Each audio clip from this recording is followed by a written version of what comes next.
بسم اللہ الرحمن الرحیم۔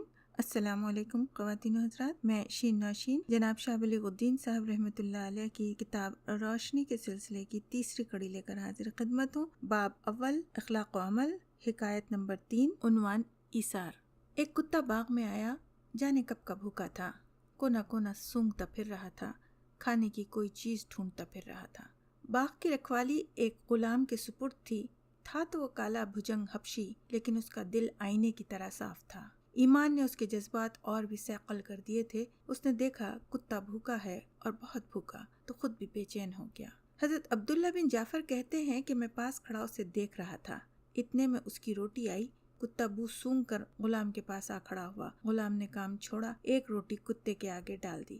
کتا دیکھتے ہی دیکھتے روٹی چٹ کر گیا۔ اس کی بھوک مٹی نہ تھی، اس لیے امید بھری نظروں سے غلام کی طرف دیکھتا وہیں کھڑا رہا۔ غلام سمجھ گیا کہ کیا بات ہے۔ اس نے ایک اور روٹی کتے کے آگے ڈال دی۔ وہ بھوکا دوسری روٹی کھا کر بھی وہاں سے نہ ہٹا۔ غلام نے تیسری روٹی بھی دے دی۔ کل 3 ہی روٹیاں تھیں۔ عبداللہ بن جعفر کہتے ہیں مجھے بڑا تعجب ہوا کہ اس نے اپنے لیے کچھ بھی نہ رکھا۔ میں آہستہ سے اس کے پاس گیا اور اس سے پوچھا کہ تمہارے پاس روز کتنی روٹیاں آتی ہیں؟ جواب ملا 3۔ میں نے پوچھا یہ بتاؤ کہ تم نے تینوں روٹیاں کتے کو کیوں دے دیں؟ غلام نے کہا جناب، یہاں کوئی آبادی تو ہے نہیں، یہ کتا جانے کہاں سے آیا ہے۔ آپ میری بات مانیں کہ یہاں اسے کھانے کو کچھ نہ ملے گا۔ مجھے اچھا نہیں معلوم ہوتا کہ وہ بھوکا رہے اور میرے پاس سے مایوس جائے۔ 3 روٹیاں کھا کر اب وہ بحال ہوا ہے، آپ دیکھتے نہیں اس کی حالت بدل گئی ہے۔ حضرت عبداللہ نے کہا یہ تو ٹھیک ہے کہ اب اس کا پیٹ خوب بھر گیا ہے، لیکن تم نے اپنے لیے تو کچھ بھی نہیں رکھا، کیا تم بھوکے رہو گے؟ جواب ملا حضرت، میں ایک دن کا فاقہ کر لوں تو کیا فرق پڑے گا؟ حکم ہے جانور بھوکا ہو تو اسے کھلایا جائے، پیاسا ہو تو پانی پلایا جائے۔ اللہ نے ہمیں اپنی مخلوق میں سب سے اشرف اور اچھا بنایا ہے، تو یہ انسانیت کا تقاضا ہے کہ ہم بے زبان جانوروں کا خیال رکھیں۔ پالتو جانوروں کی دیکھ بھال کی تو ہم پر اور بھی ذمہ داری ہے۔ ایک مرتبہ ارشاد نبوی ہوا کہ چڑیا ہو یا اس سے بھی چھوٹا جانور، اگر اسے اس کے حق کے بغیر مار دیا جائے تو اللہ تعالیٰ کے پاس اس کی سخت باس پرس ہوگی۔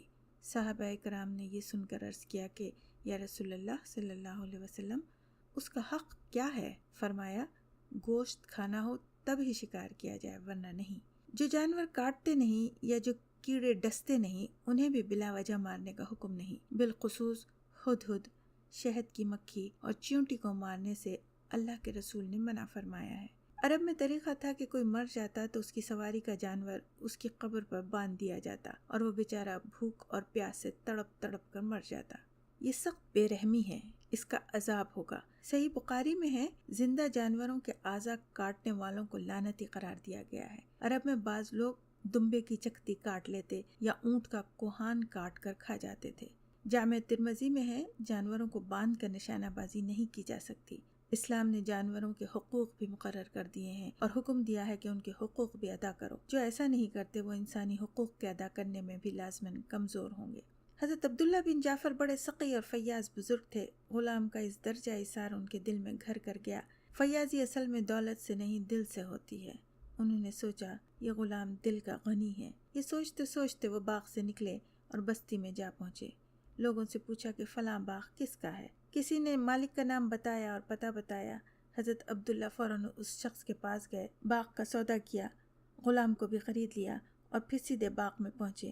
غلام وہاں موجود تھا۔ اس سے فرمایا کہ یہ باغ میں نے خرید لیا۔ غلام نے کہا آپ کو مبارک ہو۔ فرمایا میں نے تجھے بھی خرید لیا ہے۔ جواب ملا بڑی خوشی کی بات ہے، آپ کی خدمت بھی دل و جان سے کروں گا۔ انہوں نے کہا میں تجھے آزاد کرتا ہوں۔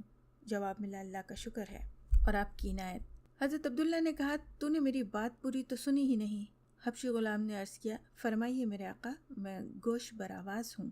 حضرت عبداللہ نے فرمایا عزیز من، یہ باغ میں نے تجھے بخش دیا۔